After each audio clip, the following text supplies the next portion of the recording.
അധികൃതമായ നാട്ടുകാരെ ശ്രദ്ധിക്കുക, കലാപരിപാടികൾ തുടങ്ങാൻ ആരംഭിക്കാൻ. അപ്പൊ തുടങ്ങാം അല്ലേ? എടുത്തോണ്ട് പോക്കോ. ഇനി 2 ഓലക്കിലോ വെള്ള തുണി എടുത്തോളൂ എന്നെ മൂടാൻ. പിന്നെ ഇങ്ങനെയൊന്നും അല്ല എന്റെ വേലക്കാരി ചാരു, എല്ലാവരും ഉറങ്ങി വേഗം. വീട് കളിക്കണ എവിടെ പോണു മുട്ടിലിറങ്ങി. നീ ഇതെങ്ങോട്ടാ? നീ എങ്ങോട്ടാണോ അങ്ങോട്ടാണ് ഞാനും. എടാ, പിറന്നത് 2 ഗർഭപാത്രത്തിലാണെങ്കിലും വളർന്നത് നിന്റെ പാത്രത്തെ കൈയിട്ട് വരിയിട്ട. കൊണ്ടുപോയി കുളിപ്പിച്ച് ശുദ്ധമാക്കും. ശരി. ക്ഷമിക്കണം, കഴിഞ്ഞ ഞായറാഴ്ച ഞാൻ കുളിച്ചതാ, ഇനി അടുത്ത ഞായറാഴ്ച കുളിക്കാവൂ. എന്താണ്ടായേ? എന്തൊക്കെയാണ് നടക്കുന്നത്? സെറ്റപ്പുകളൊക്കെ കൊള്ളാലോ.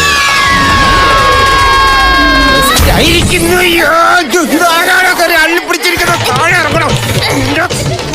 ഇതൊക്കെ പറഞ്ഞു വരുന്നത്.